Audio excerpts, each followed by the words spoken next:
Merci pour tous les témoignages qu'on a pu entendre. Et je pense que chacun d'entre nous, on pourrait même en donner encore plus quand on regarde à quel point le Seigneur intervient tous les jours dans nos vies. Et vraiment, si vraiment on en prend conscience, on va souvent se demander, mais pourquoi tu es tellement bon?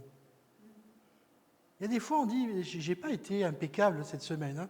Je me suis emporté, peut-être j'ai fait des choses qui n'auraient pas dû être faites, et pourtant sa grâce se déverse. Et pourtant, il nous aime, et pourtant, il nous donne. Notre Dieu est un Dieu merveilleux. Et comme l'a rappelé tout à l'heure notre sœur, ce n'est pas le Dieu décrit par la religion. La religion qui veut mettre une main sur nous pour nous dire ce que nous devons faire pour plaire à Dieu. Notre Dieu est un Dieu de relation. Et aujourd'hui, je vais parler d'un personnage avec qui Dieu avait une relation particulière. Je vais vous parler, c'est très étonnant parce que vous en avez déjà beaucoup parlé pendant ce culte, je vais vous parler de David. David qui devint roi d'Israël.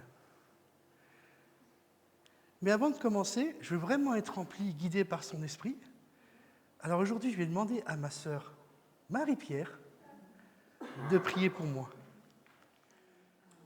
Amen.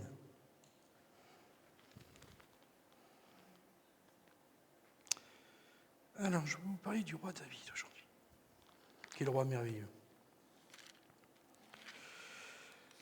Mais on va parler un peu, on va placer un peu historiquement ce qui vient de se passer. On a un peuple, ce peuple d'Israël, qui était rentré pleinement dans son pays. Il y a eu des conquêtes, il y a eu des juges qui ont été mis. Et à un moment donné, la Bible nous dit, au début du livre de Samuel, que la parole était rare en Israël. Et Dieu va faire venir un prophète. Ce prophète s'appelle Samuel. Et l'histoire de David commence dans le livre de Samuel. Samuel était un juge d'Israël. Et sur la fin de son ministère, de son mandat, le peuple va venir vers Samuel et il va nous faire une requête auprès de Samuel qui en fait est une requête assez bizarre parce qu'en réalité, quand on lit le livre de la loi, c'est un péché. Il va demander, dire « Samuel, aucun de tes fils ne marche dans tes voies. Ton ministère, tu es âgé. Tu ne peux pas continuer. Personne n'est là pour prendre ta relève. Alors, Samuel, donne-nous un roi. »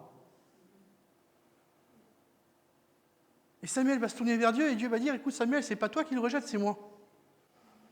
Donc tu vas leur donner un roi. Et ils vont être comme toutes les autres nations. » Le premier roi que Dieu donne à Israël, c'est Saül. Et son nom, Saül, veut dire « désiré par Dieu ». Saül va être le premier roi d'Israël et il va se comporter comme les autres rois. Parce que dès que Saül a eu besoin d'une armée, il n'a pas fait appel à Israël d'une manière éloquente. Il a dit, si vous ne venez pas, je vous détruis tout. Si vous ne venez pas dans mon armée, si vous ne venez pas combattre pour moi, je vous prends vos maisons, je vous prends vos biens, je vous prends vos bêtes. Donc soit tu viens dans mon armée, soit je te prends tout. Et effectivement, Saül va avoir une mainmise sur Israël. Et Saül va aller ainsi de suite, jusqu'à un moment donné où il va commettre un compromis. Il va désobéir à Dieu. Et ce roi va être rejeté par Dieu. L'onction royale va être retirée de Saül. Et donc Dieu va appeler Samuel pour que Samuel aille chercher un autre roi. Nous trouvons ça dans le premier livre de Samuel, à partir du chapitre 16. L'Éternel dit à Samuel, « Quand cesseras-tu de pleurer sur Saül? Je l'ai rejeté afin qu'il ne règne plus sur Israël. Remplis ta corne d'huile et va.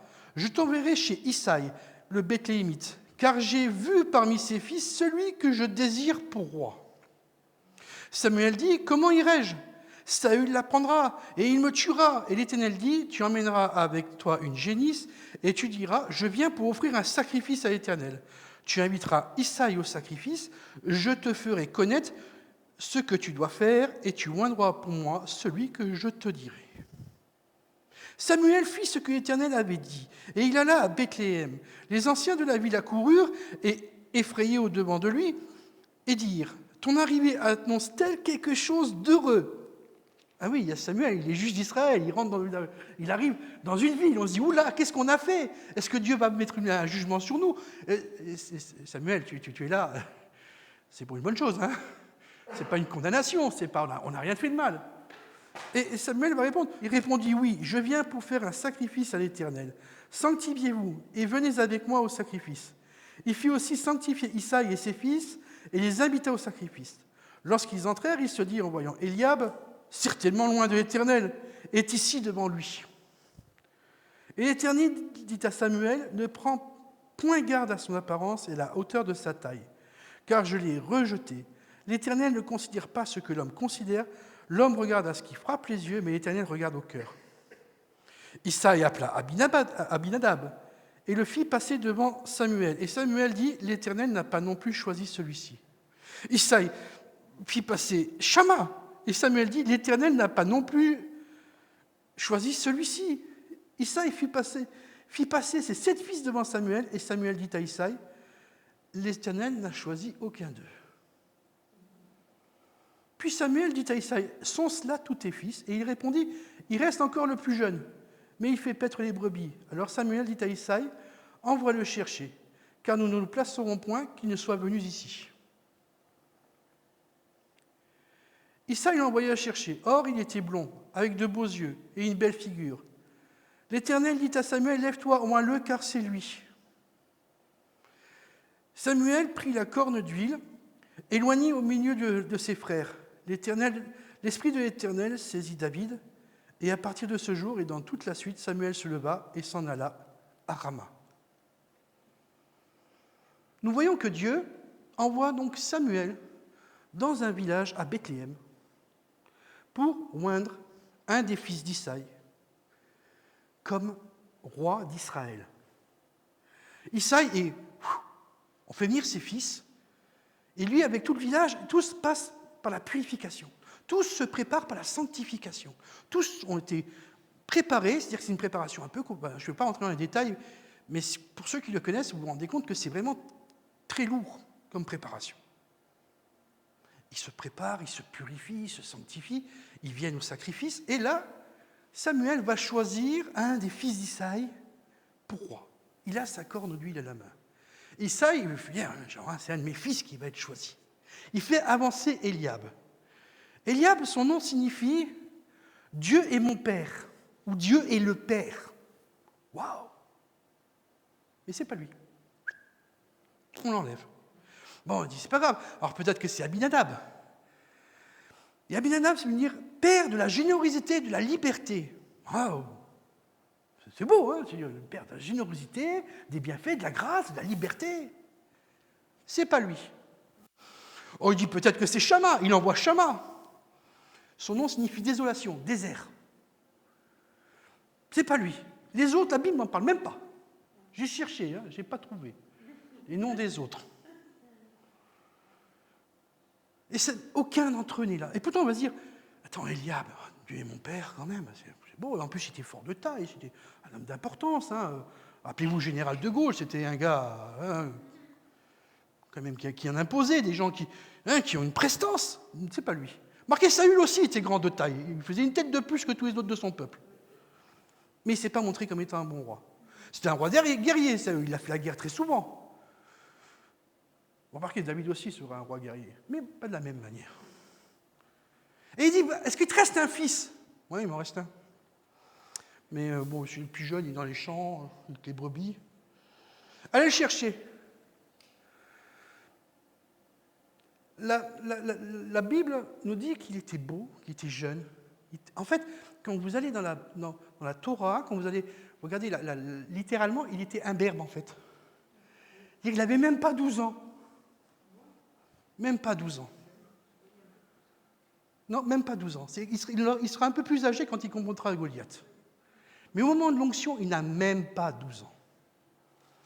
Et s'il était dans les champs et son père n'a même pas pris le temps de le faire venir, c'est le psaume 51 qui va le dire. C'est parce que Isaïe pensait que son fils était le fruit d'un adultère. Il avait un garçon qui était rejeté. Un enfant qui n'était pas aimé. Le psaume 51,5 dit « Voici, je suis né dans l'iniquité et ma mère m'a conçu dans le péché. » En fait, littéralement, en traduction littérale de l'hébreu, dans un péché, ma mère a été en rut de moi. C'était un enfant négligé, un enfant mal aimé. Pourtant, son nom David veut dire bien-aimé. Il est le bien-aimé, mais il était rejeté. Nous voyons que même David lui-même, quand vous prenez 1 Samuel 17, 28, il est méprisé par Eliab quand il vient. Son frère le méprise. Il a un mépris de lui-même, parce qu'en 1 Samuel 18, 18, il dira « Mais qui suis-je, moi, pour devenir le gendre du roi ? Qui je suis ?» Quand il vient pour combattre David, on ne sait même pas, quand il vient pour combattre Goliath, on ne sait même pas de qui il est. Mais c'est qui ce gamin ? Il vient d'où ? Il sort d'où ? Pourtant, ses frères sont dans l'armée. Eliab, Abinadab et Shama sont dans l'armée du roi. Eux, on sait que c'est les fils d'Isaïe. Lui, on ne sait même pas qui c'est. Il a un grand mépris de lui-même. Il est méprisé par ses frères, méprisé par son père. Et je me dis quelque part, on a Eliab, Dieu est mon père, Abinadab, père de la générosité et de la liberté. Oui, mais enfin, quelqu'un qui est venu, qui s'est montré plein de grâce, plein de vérité, qui est venu pour nous affranchir, c'est Jésus. Donc on a le Père, on a le Fils, puis on a le désert. On a Shama. On a le Père, on a le Fils, mais on n'a pas le Saint-Esprit là. Il nous manque quelque chose. Et quand nous voyons que David, on va être loin, David le bien-aimé, celui que personne n'aime, quelque part, celui qui reste avec les chèvres là-bas, va avec les brebis, va dans la montagne. Si un ours vient, tu te mets entre l'ours avec tes brebis. Hein. C'est pas grave si l'ours te mange, mais il faut que les brebis soient sauvées.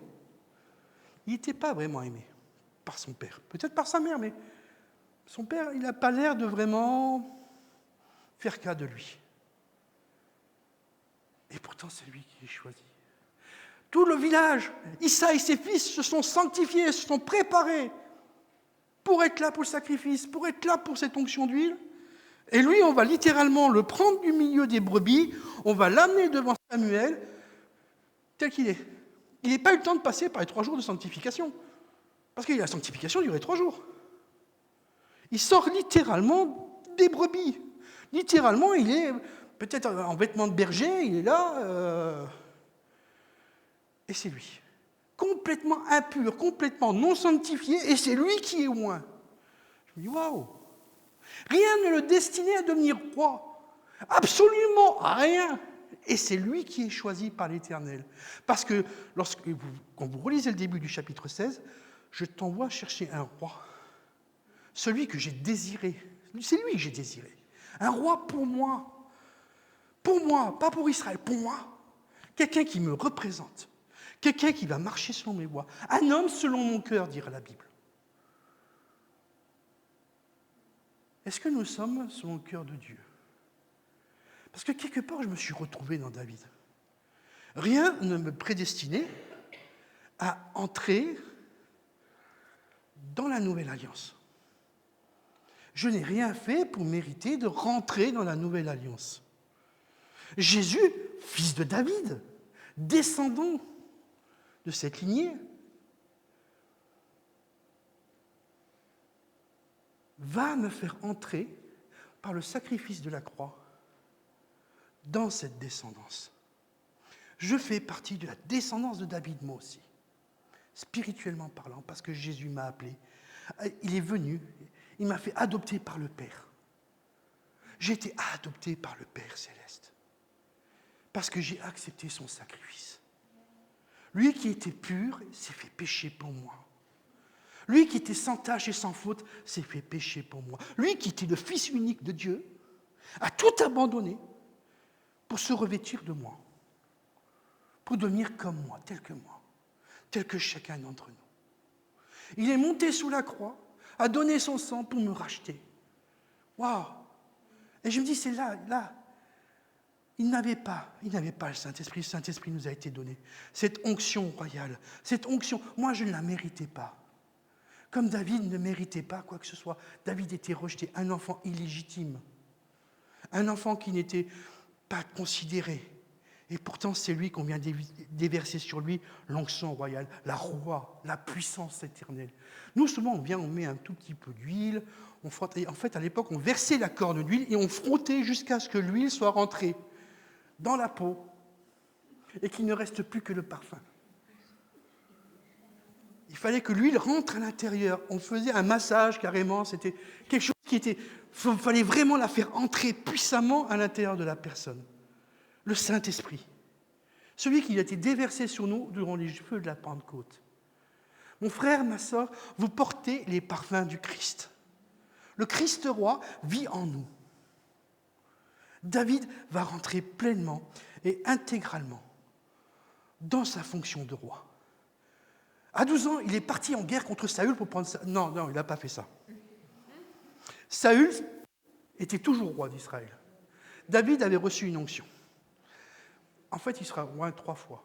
Je ne parlerai que de la première aujourd'hui. Saül était toujours roi. Mais comme l'Éternel s'était retiré de lui, Saül était tourmenté la nuit. On dit, trouvons-moi quelqu'un qui va jouer de la musique pour que ça m'apaise. C'est David qu'on ira chercher.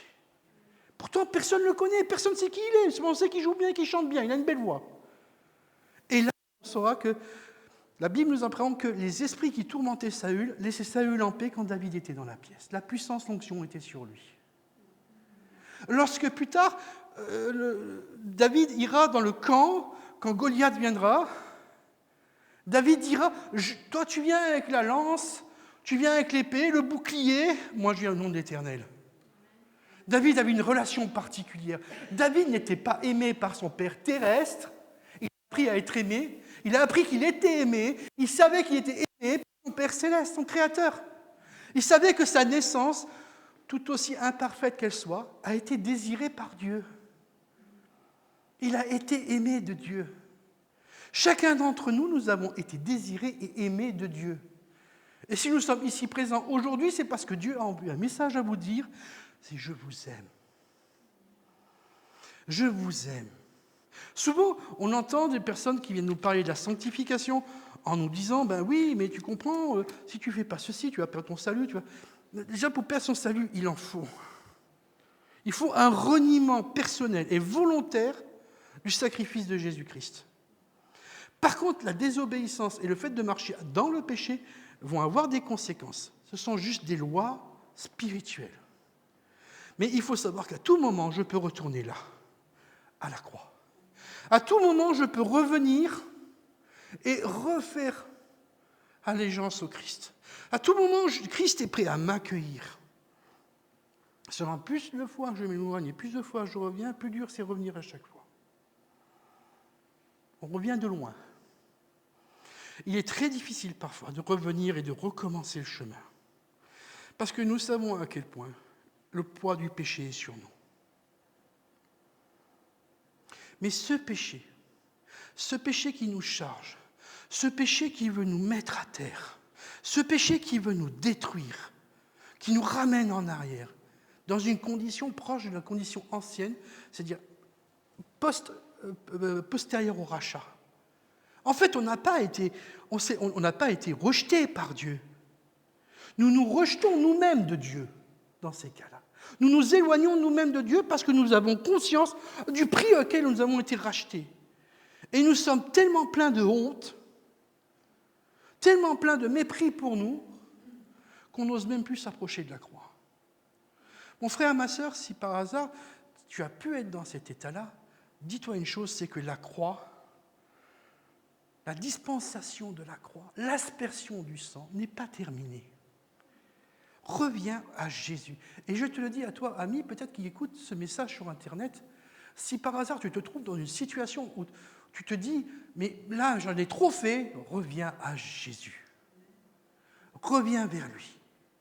Accepte d'être pris dans les bras du Père. Reçois son amour plein et entier. Oui, peut-être que tu as fait des choses ignobles, horribles. David lui-même, quand il va être roi, avant d'être roi d'Israël, il va devenir le gendre du roi Saül. Il va partir vers Michal, la fille du roi Saül. Et la Bible me dit que Michal aimait David. Et lorsque David va se sauver pour sauver sa vie, il va laisser Michal à la maison. Et quand il va revenir pour aller, Michal n'avait que du mépris pour lui. Parce qu'entre-temps, David s'était marié avec d'autres femmes. Pourtant, David était l'homme selon le cœur de Dieu. David va être maîtrisé par Michal. Puis avec le temps, il va lui-même, alors qu'il est né dans l'adultère, il va lui-même commettre l'adultère. Et pourtant, il est toujours aimé de Dieu.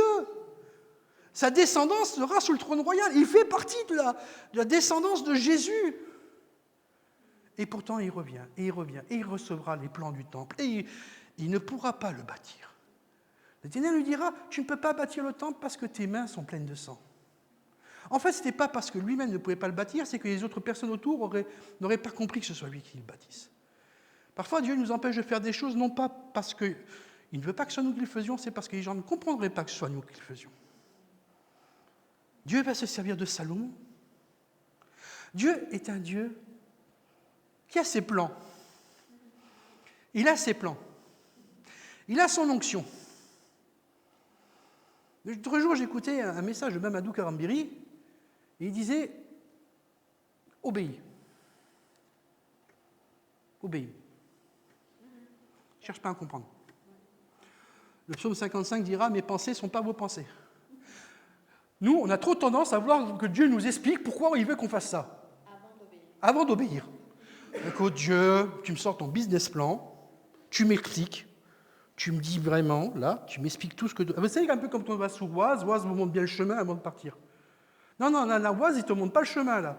Hein, Oise, c'est pas Oise, c'est Yahweh. Yahweh dit, t'y vas. Ok, on va où? Tu vas. T'inquiète, t'y vas. Mais je vais où? Va. Quitte tout. Avance. Josué, quand il a reçu l'ordre de passer le Jourdain pour aller dans le pays de Canaan, il ne savait pas ce qui allait se passer. Il a dit, mets-toi en marche. Ok, mets les sacrificateurs devant, les joueurs de l'archemin, et tu verras.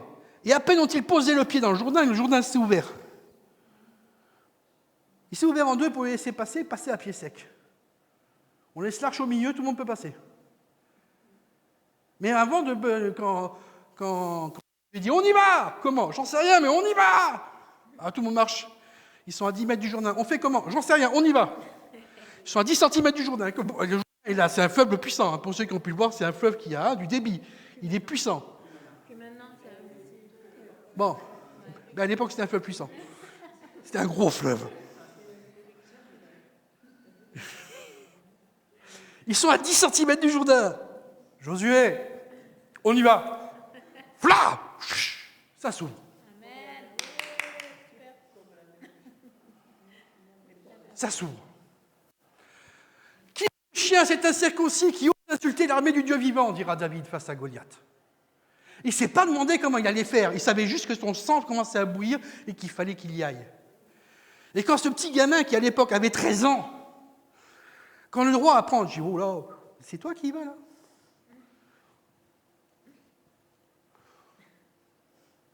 Bon, je vais quand même te donner une armure, hein. Tant qu'à faire, je te donne la mienne. Mais je ne sais pas si vous imaginez, il avait 13 ans. Et Saül, il est dit de lui qu'il dépassait tout le peuple d'une tête. J'imagine si je prends mon fils de 6 ans et que je lui mets ma veste sur le dos, lui, carrément, il a une djellaba, lui. Ça va jusqu'en bas. C'est plus ou moins ce qu'a dû arriver à David. Il a dû enfiler la côte, il a dû se retrouver les trucs jusqu'au pied en bas. On a vu lui mettre le casque, il ne devait plus rien y voir. Il a dit, non, écoute, prends, moi j'y vais comme je suis d'habitude. Parce qu'en fait, David savait que le roi, c'était lui.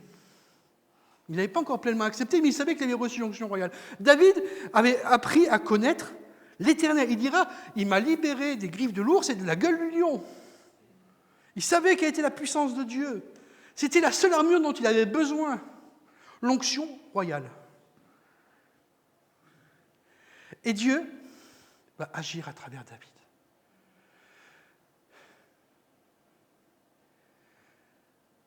David refusera de tuer Saül. 3 fois, Saül a été mis entre les mains du roi de David. David ne tuera pas Saül. Saül se suicidera.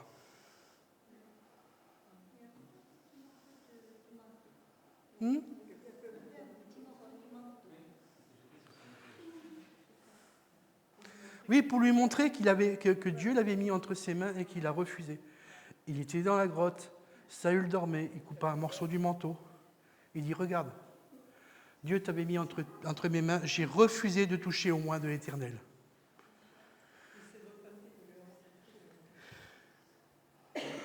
Ce n'est pas le sujet aujourd'hui, mais c'est vrai.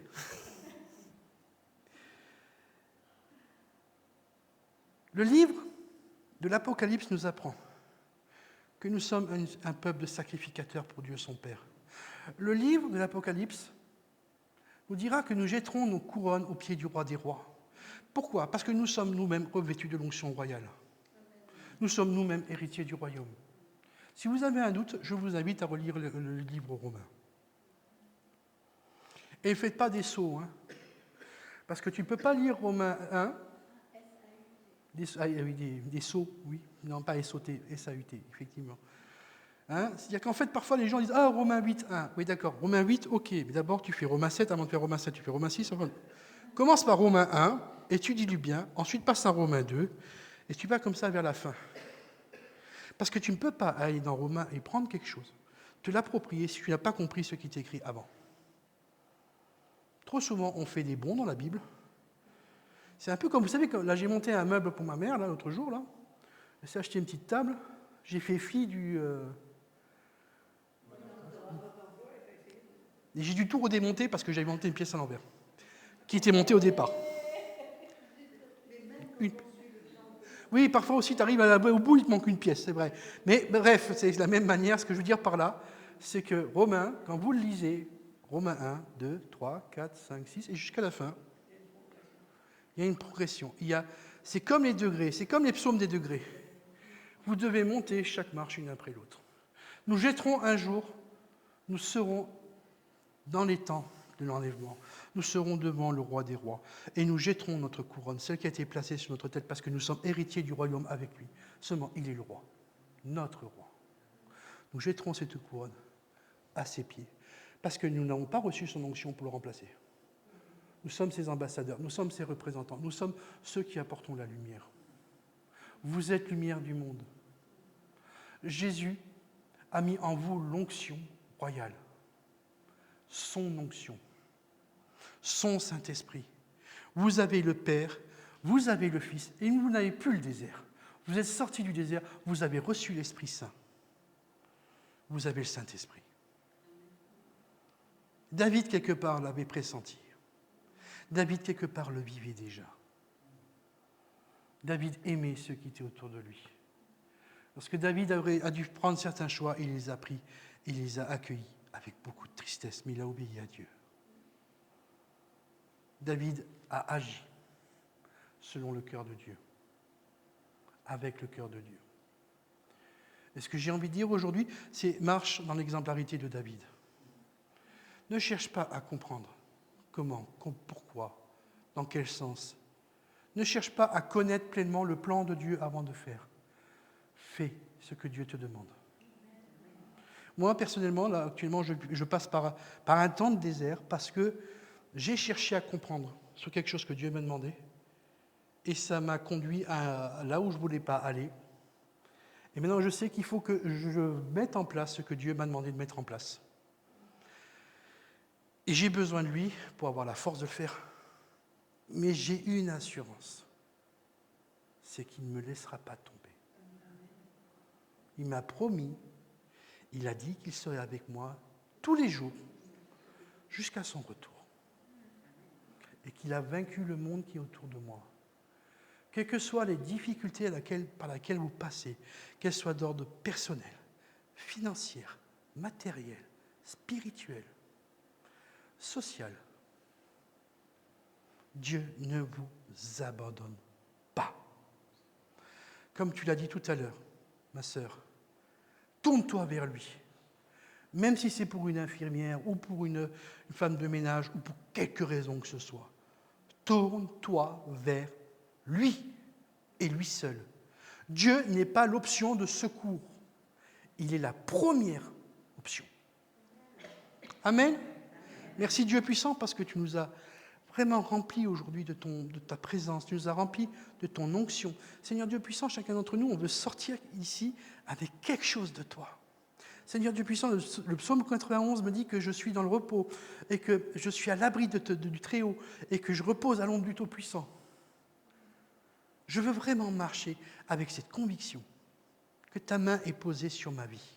Je veux que chacun d'entre nous sorte ici de ce lieu avec cette conviction que ce n'est pas par ma force, que ce n'est pas par mon courage, ce n'est pas par ma vaillance, mais par ton esprit que chaque chose autour de moi se produit. Je veux vraiment obéir à tes lois, obéir à tes voies et marcher dans ta sainteté. Non pas par ma force, mais par ta puissance, par ton esprit. Béni soit ton Saint-Nom, mon Jésus. Amen.